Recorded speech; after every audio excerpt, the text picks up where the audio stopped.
자, 여러분 안녕하세요. 비판적 독서와 토론 5주차 이론 강의 시작하도록 하겠습니다.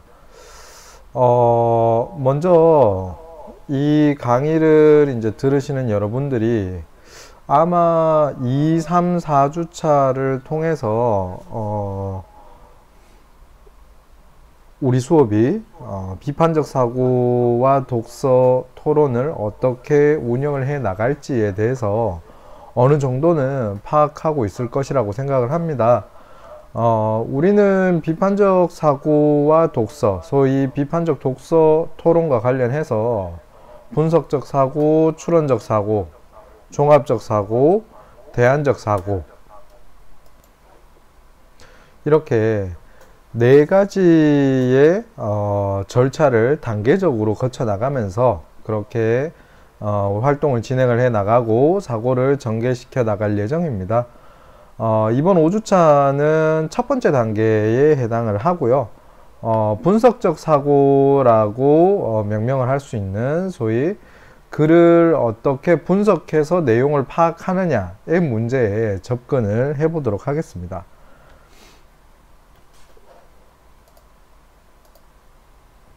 자, 분석적 사고는요, 여러분들이 표를 보시면 알겠지만, 개념 분석, 텍스트 분석이 주가 됩니다.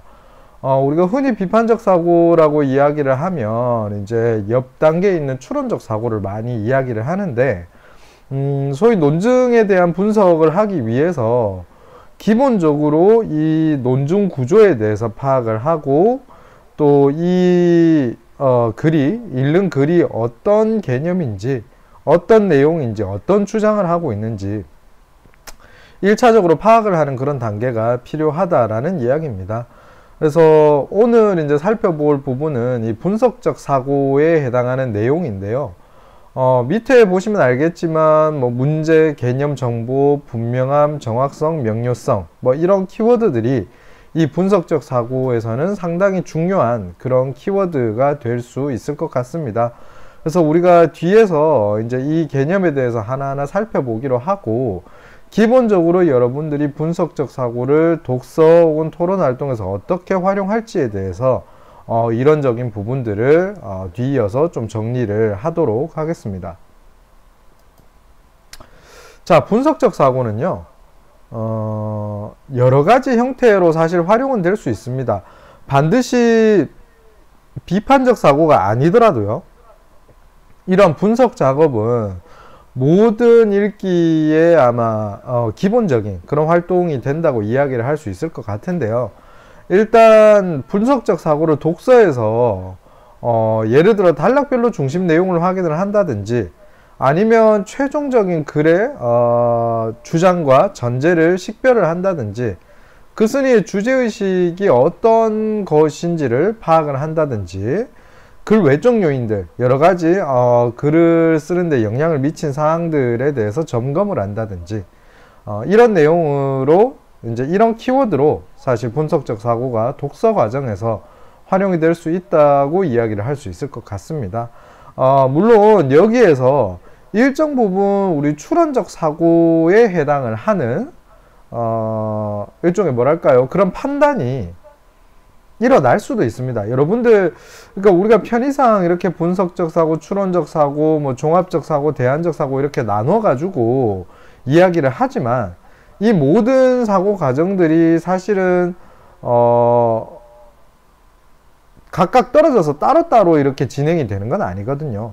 굉장히 통합적으로 진행이 되죠. 우리는 이제 교육적으로 편의상 이제 그 부분을 나눠서 하나하나 체크를 해 보겠지만, 여러분들 이 분석적 사고를 이제 이번 시간에 하니까 요렇게만 읽고 끝마쳐야지, 또 추론적 사고 때는 요 정도까지만 하고 더 이상 생각하지 않아야지 라는 방식으로 생각하지는 않으셨으면 좋겠다라는 부분들을 좀 강조를 해서 말씀을 드립니다.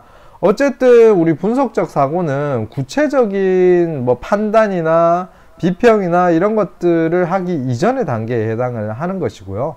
사실상 사실적 판단이라고 이야기를 할 수 있겠죠. 이게 무엇이 어느 범주에 속하느냐, 이런 부분들을 좀 중점적으로 봐야 하는 그런 이제 형태라고 이야기를 할 수 있겠습니다.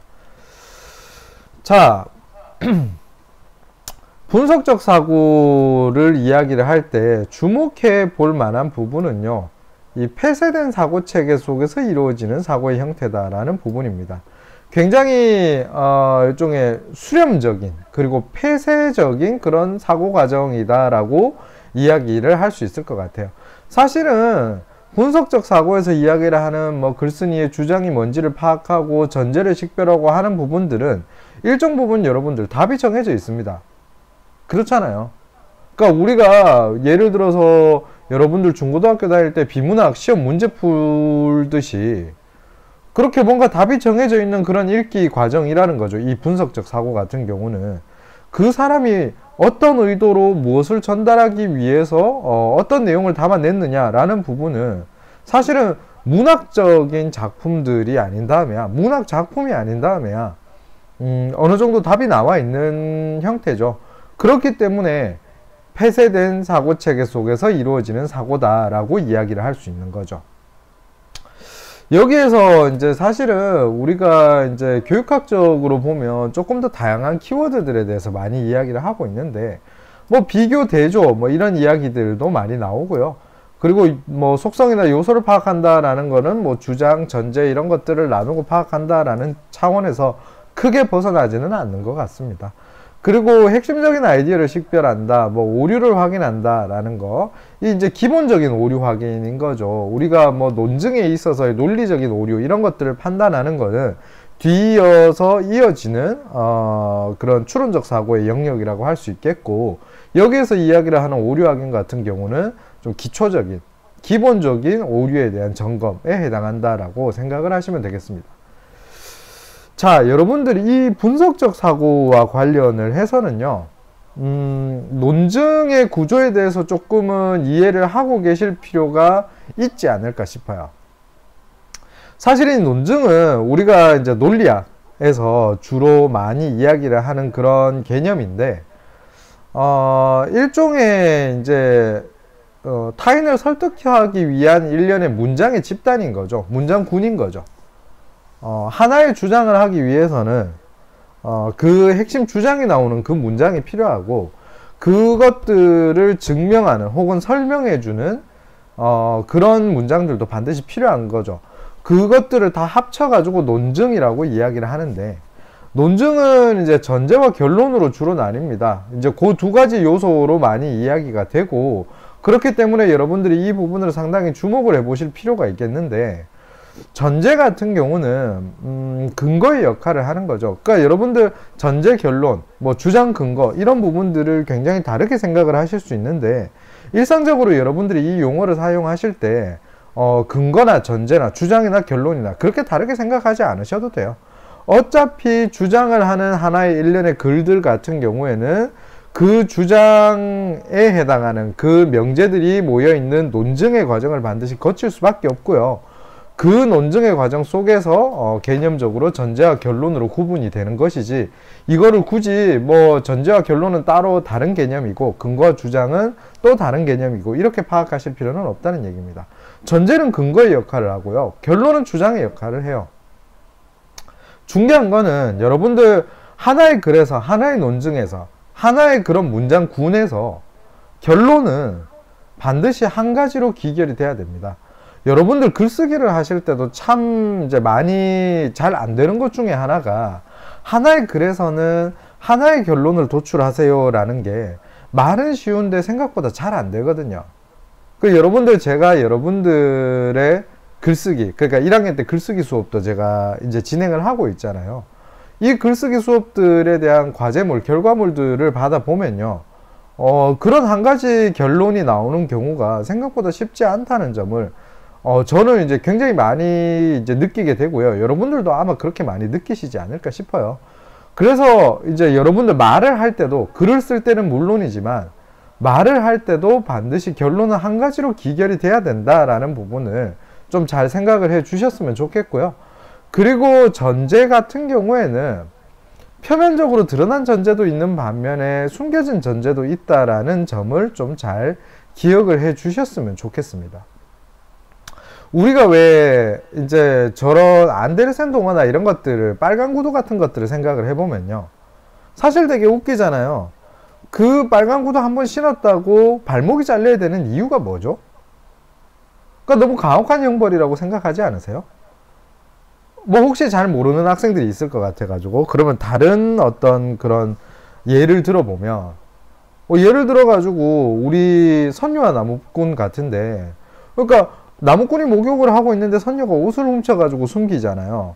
그래가지고 선녀가 이제 하늘로 못 올라가고 있으니까 나무꾼이 갑자기 툭 튀어나와가지고 그냥 나랑 같이 삽시다 이렇게 이야기를 하잖아요. 근데 그 선녀가 그냥 같이 살아요. 그 왜 그렇게 전개가 되냐는 거지.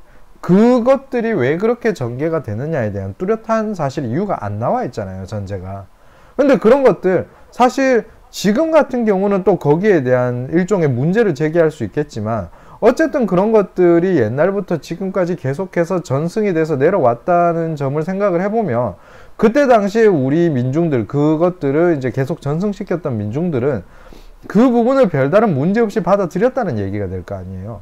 그러면 그 안에 숨겨진 전제가 반드시 들어있는 거죠. 사실 이 숨겨진 전제가 굉장히 중요해요.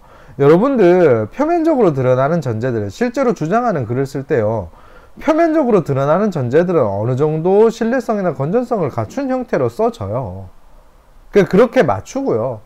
그래서 그런 글들을 비판하기 위해서, 비판적으로 접근하기 위해서요, 표면적으로 드러난 전제들만 접근을 하면 굉장히 힘들어진다는 이야기예요. 그래서 이 숨겨진 전제라는 게 굉장히 중요한 포인트가 되는 거고, 여러분들은 특정 글을 읽으면서 그런 표면적으로 드러난 전제와 결론뿐만 아니라 그 글 속에 담겨져 있는 그런 숨겨진 전제들, 당연히 그냥 그렇다라고 인정을 하고 넘어가는 그 숨겨진 전제들을 주목하실 필요가 있다라는 점을 좀 힘주어 강조를 해서 말씀을 드립니다. 자, 여러분들이 이제 이런 말씀을 제가 여러분들한테 드리면 되게 이제 새롭게 느끼실 것 같아요. 이 이제 내용들이, 이 독서를 이렇게 한다, 비판적 독서를 이렇게 진행을 한다라는 점들을 굉장히 좀 새롭게 받아들이실 수도 있을 것 같은데, 여러분들, 우리가 이제 이 수업 시간에서 배우는 이론 내용들이요, 그러니까 여러분들이 뭐 잘 기억을 하고 계시는지 아닌지에 대해서는 물론 이제 개인적인 편차가 있겠지만, 대체로 여러분들이 이미 배우셨던 그런 국어 교육 과정에서 포함이 되어 있다라는 점은 분명히 인지를 하고 계셔야 됩니다.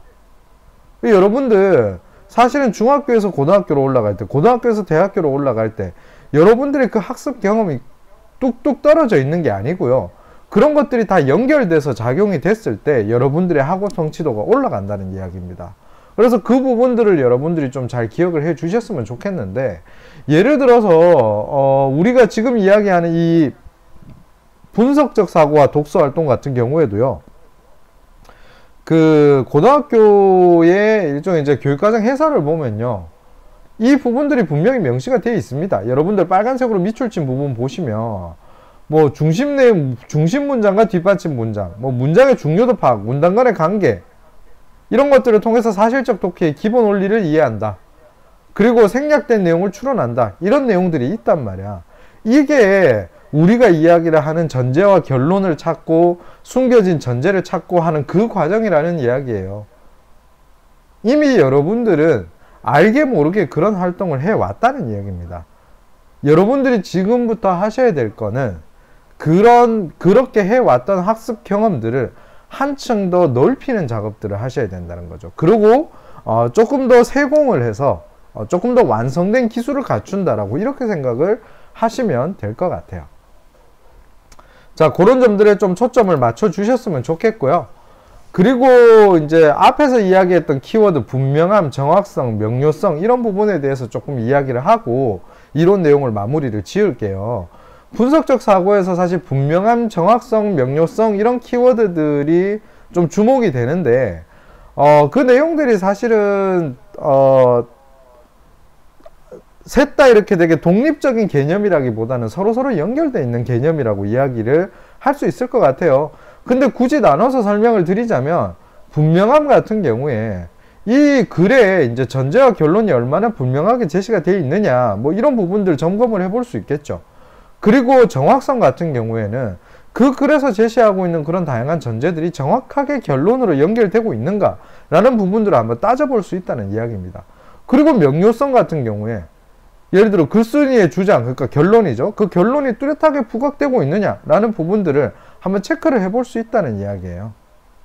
그러니까 여러분들 사실적인 사고를 해가지고 그 결론과 전제를 나누어서 그렇게 핵심 내용을 파악을 하시되 기본적으로 그런 것들이 제대로 작용을 하고 있는지에 대해서는 1차적으로 이 분석적 독서 활동에서 전개를 하셔야 된다. 그러니까 생각을 거기까지 하셔야 된다라는 점들을 좀 강조해서 말씀을 드립니다. 자, 그러면 이제 우리 본 수업 시간에서는요, 본격적으로 읽기 자료를 읽어보고 이런 분명한 뭐 정확성, 명료성, 그리고 전제, 결론 이런 그 개념들을 활용을 해가지고 여러분들이 나름대로 그 읽기 자료의 내용을 파악하고 분석해보는 활동을 진행하도록 하겠습니다. 자, 그러면 이상으로 이론 내용은 마치도록 하겠습니다. 수고하셨습니다.